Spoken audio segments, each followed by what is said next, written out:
Paper. Chris Stevens.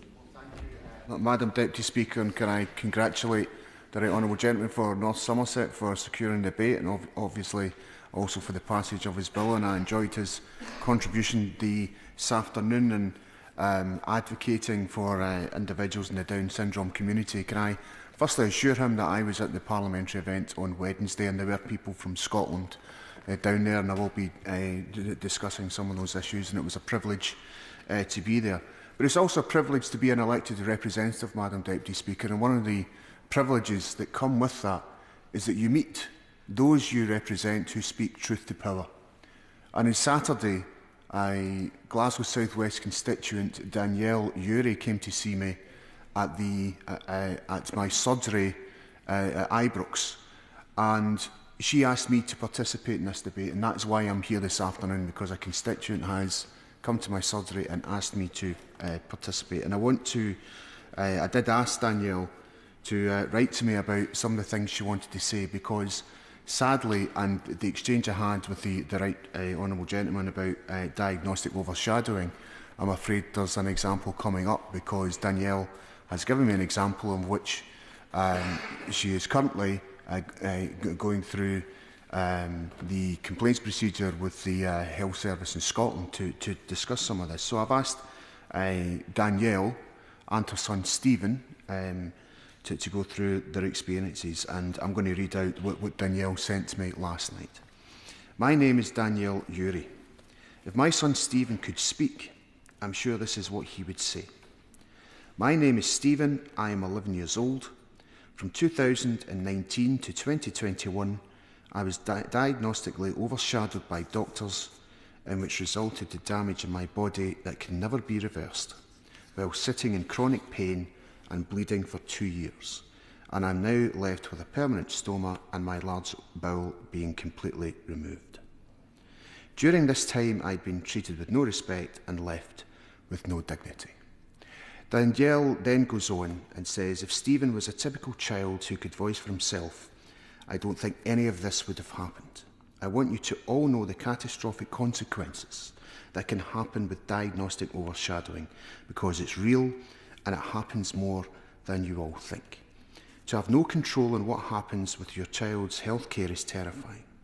I don't want my child, or any child in fact, to be added to the statistics of people with Down syndrome dying as a result of being diagnostically overshadowed. Madam Deputy Speaker, I want to thank Danielle for having the bravery of writing to a Member of Parliament and sharing that particular experience.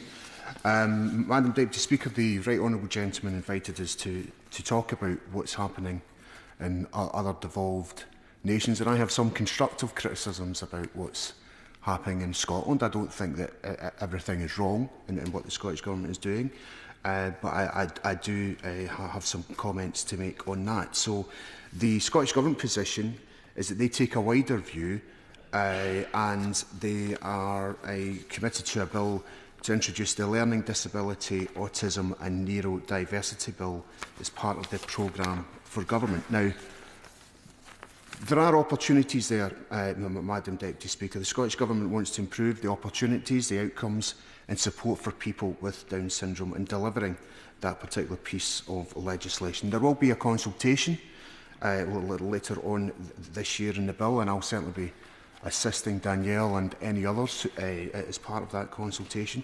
That will provide an opportunity with people to view the policy options that could be included in the draft bill, and including whether the bill should establish a commissioner. As part of the scoping work, the Scottish Government ran events with a wide range of Scotland's disabled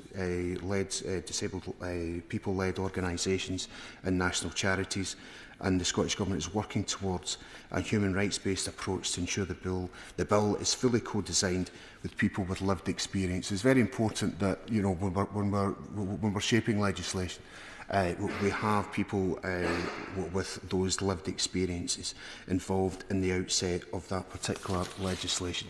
Now, why I think it's important is I would like to see the words Down syndrome included in the title of the bill, and I think that would be welcomed by those who came to the event on Wednesday in Parliament who came down from Scotland.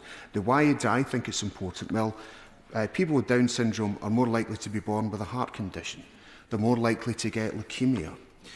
People in the Down syndrome community are more prone to infections, to thyroid problems. They're more susceptible to eye and hearing problems compared to others. We would want to ensure that those with Down syndrome get extra health checks, for example.